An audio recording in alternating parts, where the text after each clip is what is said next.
저는 오늘 부평에 나와 있습니다. 여기가 정확히 남들이랑 똑같이 하면은 망하기 쉬운 상권 중에 하나예요. 이 호텔의 스위트룸은 1층에 있어요.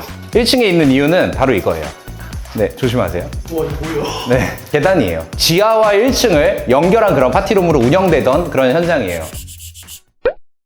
안녕하세요, 스페이스 플래닝 정우석입니다. 저는 오늘 부평에 나와 있습니다. 전 개인적으로 부평을 직장 다닐 때부터도 자주 찾던 동네이기도 하고 제가 담당했었던 동네이기도 해가지고 부평의 숙박상권에 오면은 내비 안 켜고 돌아다니는 그 정도로 되게 익숙한 동네입니다. 거기서 이제 프로젝트 하나 더 하게 됐습니다. 부평에는 저희가 아는 호텔이 하나 있는데 이번에 패스포트 호텔을 부평에 만들게 되었습니다. 오늘 보실 이제 패스포트 호텔 제가 들어가서 소개시켜 드리겠습니다.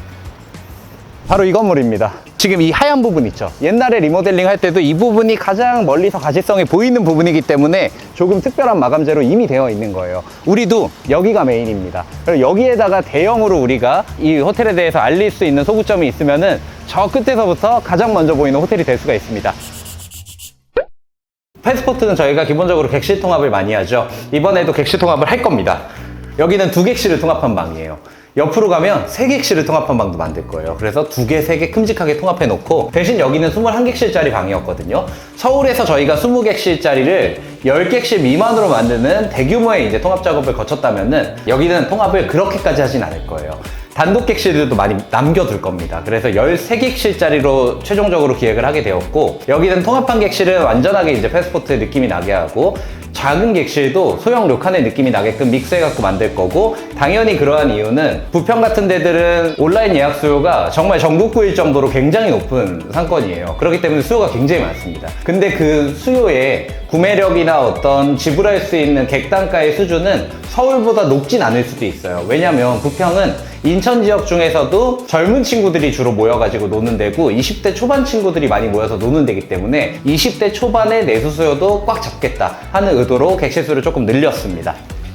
패스포트는 목욕하는 공간의 임팩트가 확실해야 되기 때문에 원래 한 객실이었던 이 정도의 객실 크기를 전부 다 습식 공간으로 바꿀 거예요. 그래서 여기서 완전히 방 안에서도 목욕을 할 수 있게끔 만들 겁니다.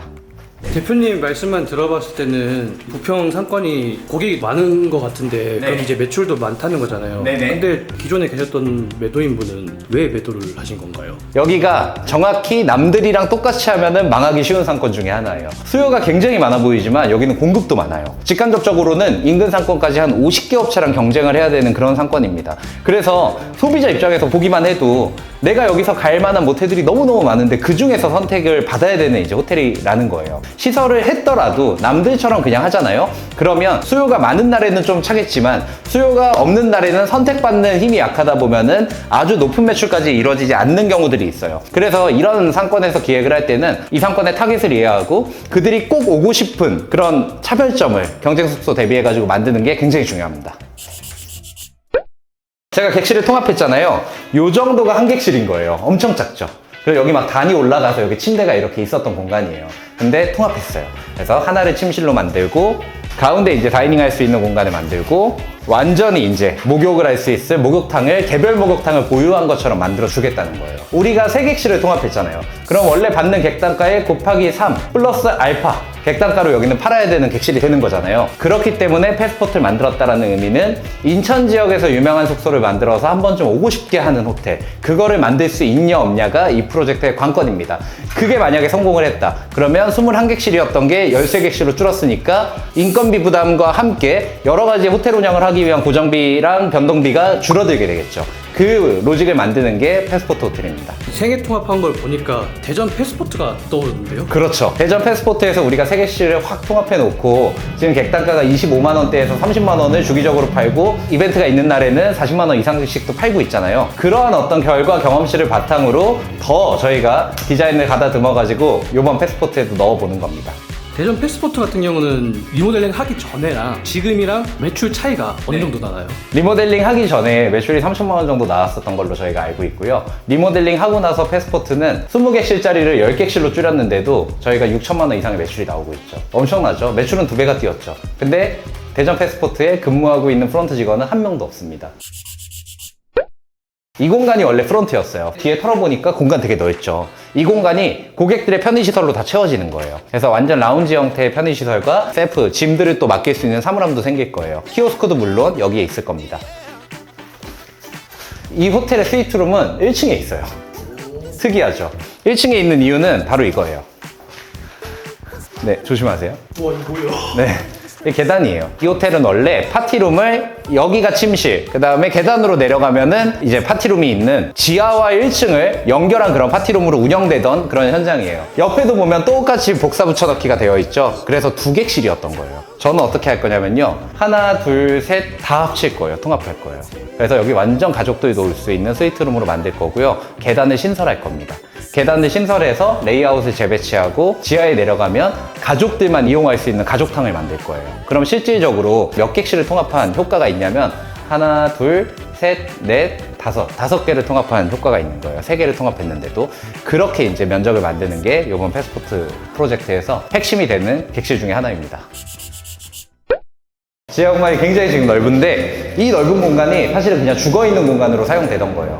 여기는 뭐 할 거냐면 제가 찜질방 넣을 거예요. 조금 고급스럽게 돌에 누워가지고 몸을 이제 노폐물들을 빼내는 누워서 하는 찜질방을 넣을 거예요. 고객들은 객실에 다 관내복이 있습니다. 그러면 여기에 투숙하는 고객들은 관내복을 입고 호텔 지하로 내려와가지고 편하게 이제 찜질을 할 수가 있게 되고요. 우리가 좋은 찜질방 가면 더운 찜질을 하고 나서 쿨타임 가지라고 아이스방이 또 있기도 해요. 그게 아이스방이 또 생길 겁니다.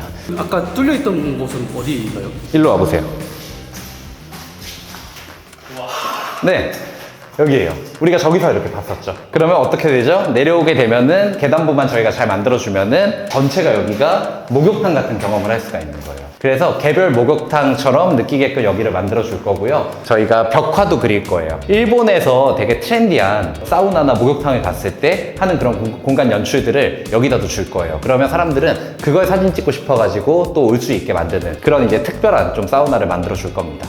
저는 위아래 통합은 진짜 살면서 상상도 저는 못 해봤는데 그렇죠. 어떻게 이런 상상을 하신 거예요? 네, 여기는 이제 원래 위아래가 이렇게 통합돼서 쓰여지고 있었는데 복층으로는 되어 있으나 너무 불편한 거예요. 근데 훨씬 더 좋게 만들 수 있겠다. 근데 상대적으로 우리가 1층으로 입실해서 복층으로 내려가는 경험은 유쾌하지 않을 수 있거든요. 그래서 그 유쾌하지 않은 경험을 어떻게 해칭할 수 있을까라고 했을 때는 뷰가 없어도 전혀 상관이 없고 원래 뷰가 없어야지 되는 그런 공간 중에 가장 이 호텔의 본질하고 맞닿아 있는 공간은 개인탕을 만들어주는 거라고 했어요. 그래서 이거 별채탕이랑은 약간 다르죠. 근데 여기는 제가 높은 객단가를 받는 스위트룸이라고 했잖아요. 그래서 이 벽도 뚫어놓은 거예요. 이 방에 투숙하는 분들은 객실에서 바로 이런 찜질방까지 내 전용부 같은 느낌으로 이용할 수가 있게 되는 거죠. 그래서 순환동선을 여기서도 만들어준 거예요. 그러면 스위트룸에 입실한 고객들은 이 호텔 어느 객실보다도 훨씬 더 다양한 컨텐츠들을 손쉬운 동선으로 이용할 수가 있는 거죠. 패스포트도 패스포트 안에서의 컨셉이 좀 혹시 있잖아요. 네네. 여기는 좀 어떤 컨셉인가요? 부평에 만드는 패스포트는 저는 조금 더 직관적인 료칸으로 갈 거예요. 대전 유성도 굉장히 직관적인 료칸이었어요. 그 이유는 여기 수없이 많은 공급업체가 있잖아요. 그 중에서 료칸이 하나도 없어요. 그래서 여기도 료칸이 첫 공급이고 여기는 원래 이런 객실 구조나 여러 가지 사항 때문에 다른 호텔들이 가지지 못한 이 하드웨어의 특이점을 갖고 있기 때문에 따라하기도 어려울 거예요. 그러면서 사실은 DID도 접목되고 하면서 실제 뷰가 없는 것들을 영상으로 어떻게 또 이 공간들을 바꿔나가는지에 대해서도 보실 만한 어떤 관전 포인트가 될 것 같습니다. 그래서 오늘 이렇게 패스포트 B4 현장을 철거가 되고 있는 모습들을 보여드렸었고요. 인천이라는 상권에 송도에 이어서 부평에도 패스포트를 이제 하게 되어가지고 개인적으로도 굉장히 뜻깊은 그런 현장입니다. 부평 패스포트 잘 만들어가지고 제가 4개월 정도 뒤에 완성된 모습으로 찾아뵙도록 하겠습니다. 오늘도 시청해주셔서 감사합니다.